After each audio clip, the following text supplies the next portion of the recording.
So ngayon naman tuturo ko po sa inyo yung second stage po ng pag-aabono po natin sa ating pananim na talong.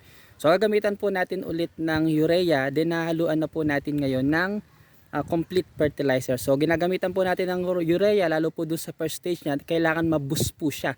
Yung urea po kasi ito po ay concentrated nitrogen. So yung nitrogen nakakatulong po yan sa ating mga pananim para mas gumanda yung kanyang ugat, mas tumibay po yung ating halaman, yung cell wall niya sa kabuuan po ay tumibay yung mga sanga, gumanda yung mga dahon, maging maberde, at ito rin po yung nakakatulong doon sa paraan ng paggawa ng pagkain ng halaman para sa kanyang sarili, yung proseso po ng photosynthesis. Yun po ang ilan sa mga function po ng nitrogen. Kaya mahalaga po ito ang gamitin dun sa unang stage ng ating mga halaman para mas tumibay, mas lumusog at mas gumanda siya. So nakaraan, nilagay natin isang lata ng sardinas na nitrogen, idinilig po natin dito po sa 16 liters po na tubig, kinanaw po natin, then atin pong idinilig sa ating mga talong. So yan din po isang lata lang din po ng urea.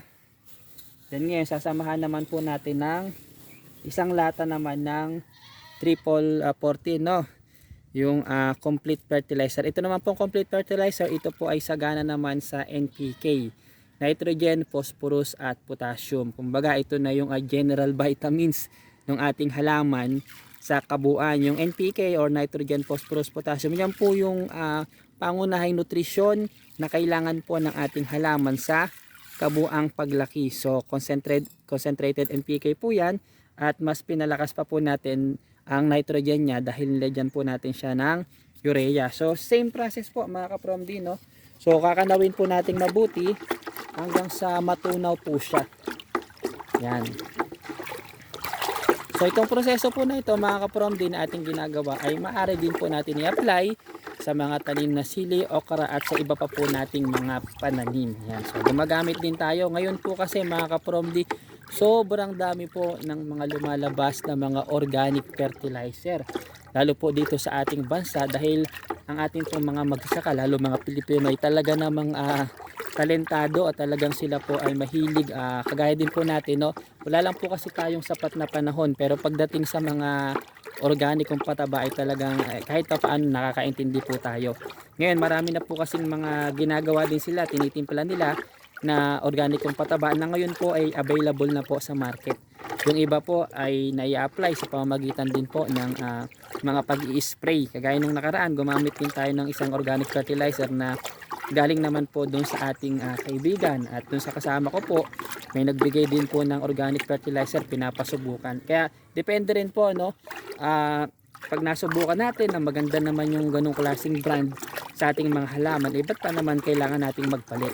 Pero kung sinubukan natin yung isang brand, sa tingin natin di maganda, so sa iba naman po natin ibang brand naman po ang ating testing. So yan, nakahalo na po, medyo iba-iba na po yung kulay niya mga ka-PROMD. Ito naman po ay didilig din natin sa ating po mga tanim na talong ng isang lata lang din po. So haluin pa nating mabuti, mahalaga kasi na talagang tunaw na tunaw. Mabilis namang matunaw itong mga urea at saka itong complete. So yan, halo lang po mabuti. Ngayon naman i-apply na po natin sa ating mga tanim na talong. So diligan lang din po natin ng isang lata po, paikot. So concentrated na po yan, kaya hindi natin kailangang dalawang lata pa ang ilagay. Yan, wag nyo lang po masyadong ikakalapit sa puno, dahil medyo mainit po yan sa halaman. Pagkatapos po nating ma-applyan itong pinagsamang complete at saka po urea, in-expect po natin na patulong po ng Diyos, ito po ay mas dadami at mas lulusog po yung mga sanga, at mas magiging maganda din po yung kanyang mga bunga, at mas marami po siyang magiging bulaklak. So yan, hanggang dyan po ang ating video, papaano mag-apply ng pataba sa halaman kapag malapit na po siyang mamulaklak at mamunga. For more tanim updates, follow nyo po ako. Salamat po!